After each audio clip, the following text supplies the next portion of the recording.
All right, today we are diving deep into a really complex, really mythic parable. It's all about knowledge, sacrifice, and, well, the very nature of time itself. And it all boils down to one single profound question. Seriously, I want you to think about that for a second. What if you could see it all coming, but were powerless to stop it? This question is right at the heart of our story today. It's not just some fantasy what if, it's a heavy philosophical problem about the true cost of knowledge. So keep that in your head as we unpack the story of Wotan. So how in the world does someone even start to see all possible futures? Well, for Wotan, it meant getting a completely new way of seeing the universe, what the source calls a shattered mirror gaze. And trust me, this isn't just like getting better glasses. It's a fundamental rewiring of perception itself. The source gives us this incredible term for it, schizoperspective. And to get it, you have to throw out everything you think about time. It's not a river flowing in one direction. Instead, I want you to picture a mirror that's been smashed into a million pieces. Each tiny shard reflects a different potential reality, a different future, all at the same time. It's a chaotic, probably overwhelming, but totally all-encompassing way of seeing. And this is the wild part. The eye he sacrifices isn't just gone. It's repurposed. It becomes this incredible instrument, a sort of divine telemetry anchor deep in that cosmic well. It doesn't just see the solid reality in front of us. No, it's actively reading all the probabilities, all the whispers of what could be. It's a massive shift from seeing what is to seeing what's possible. Now, as you can probably guess, gaining this kind of sight didn't come cheap. It required an absolutely unimaginable price. The source calls this whole story the parable of the drowning gaze, which really tells you everything. This amazing perception was born from an equally amazing and brutal sacrifice. So let's walk through this insane moment.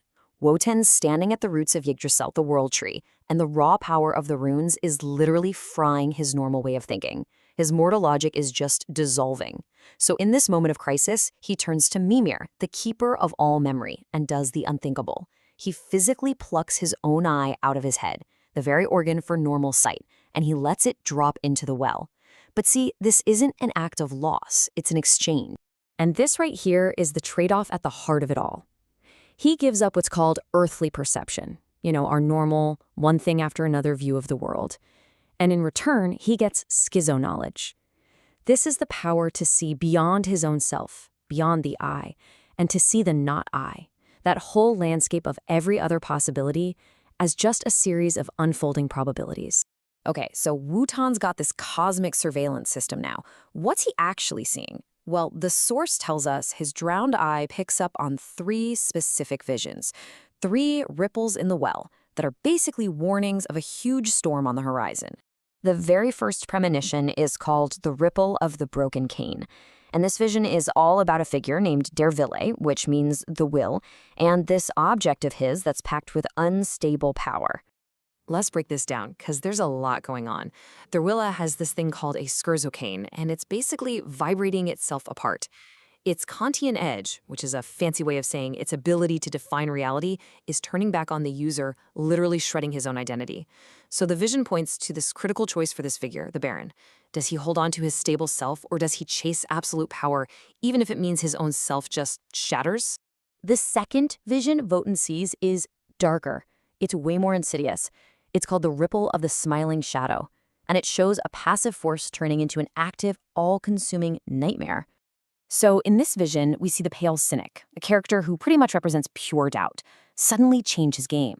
He stops just heckling from the sidelines and starts actively absorbing power, drinking in the light of the runes. And the consequence is catastrophic. The spirit of gravity, think of it as the crushing weight of despair, stops being a drag and becomes a literal collapsing star, a black hole that starts pulling everything and everyone into its center. Now, the third and final ripple is maybe the most mysterious, the most philosophically out there. It's the vision of a new kind of creator, or maybe a de-creator, the Red Architect. This guy represents a new dialectic, a totally new way of thinking, that seems to rise from ruin, the Lazarus imperative. And here's the kicker. Unlike other forces that try to hold reality together, this architect lets go of the Fichtean grip. That's the idea that our minds basically create a stable reality. He just lets go. His goal isn't to build anything. It's to let the whole shebang fall apart, just so he can dance in the ruins of reality itself. It's a vision of terrifying, maybe even beautiful, chaos. So Wotan sees all of this. He sees the choices, the rising powers, the world getting ready to collapse. And you'd think, great, now he can stop it. But that brings us to the final, tragic irony of his wisdom. The source puts it perfectly. The very sacrifice that let him see the future is the same thing that stripped him of any power to change it. He can diagnose the disease, but he no longer has the healer's touch. He's become a prophet who can't do anything but prophesy. And that is the ultimate price of his sacrifice. He can see every single path, every possible outcome, every single catastrophe. But he's just an observer now. He's watching the most terrifying movie imaginable, and he can't so much as change a single line of the script. Which brings us right back to where we started. Wotan got this godlike view of everything, but he had to pay for it with his own agency. So that leaves us with the central question of this whole parable. Is seeing everything worth it if you can't do anything about it? Is that kind of knowledge a gift, or is it the most profound curse you can imagine?